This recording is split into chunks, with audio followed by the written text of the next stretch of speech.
Hi, we're Kara and Crystal, and this is our audience. We're going to talk about the cons of legalizing prostitution. First, I'd like to discuss the mental health aspect of what could happen if we decided to legalize prostitution.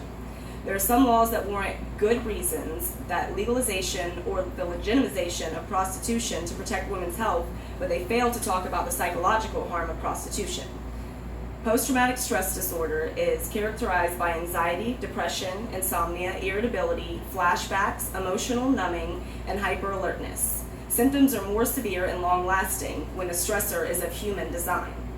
Disassociation, depression, and other mood disorders are common among prostituted women in the street, escort, and strip club profession.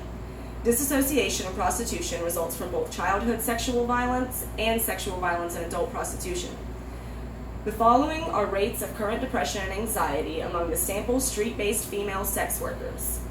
These data are supported by similar studies reporting high levels of past year depressive symptoms in 64 to 70% of street sex workers. Of particular concern is the finding that 70% of the participants had high levels of depressive symptom, and this comes from the contemporary research on sex work by Jeffrey Parsons. Next, we're going to talk about the effects of STD and AIDS and prostitution. Prostitution remains one of the leading aims for AIDS infection. Prostitutes have many partners, and this greatly increases the risk of exposure to HIV. Prostitutes are able to spread HIV to many other partners. While a promiscuous society can approach a similar infection rate, prostitution is a leading cause of spreading HIV. Many men feel that they are safer from AIDS if they have sex with a younger prostitute, increasing the market for younger prostitutes. Jeffrey J. Burroughs stated in his Harvard Review about the prostitutes and human trafficking, even if a prostitute is being tested every week for HIV, she will test negative for at least the first 4 to 6 weeks and possibly the first 12 weeks after being infected.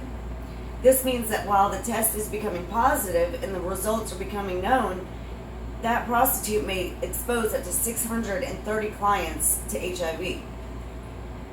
This is under the best known of circumstances, with testing every week in a 4-week window period. It also assumes that the prostitute will quit working as soon as he or she finds out the test is HIV positive, which is highly unlikely.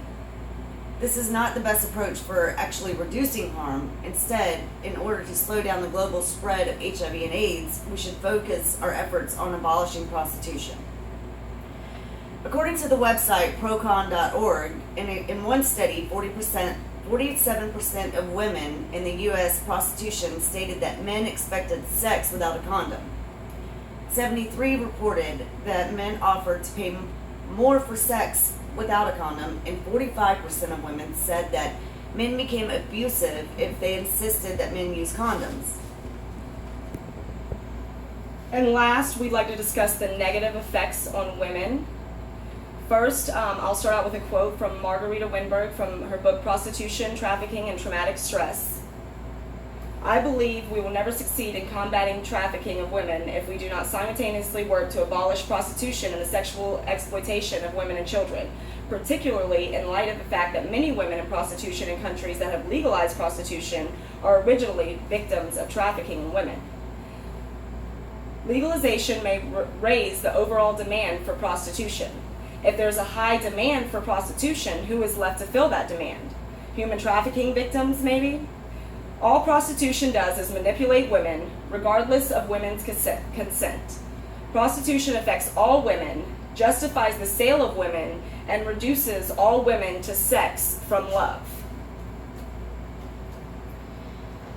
Call for action. Please email the Secretary General of the United Nations with copies to the High Commissioner of Human Rights and the Director of UN Women, and let them know that the normalization of prostitution is a normalization of violence against women, and that we are asking for new human rights laws from the United Nations while we oppose any attempts to legalize or decriminalize prostitution.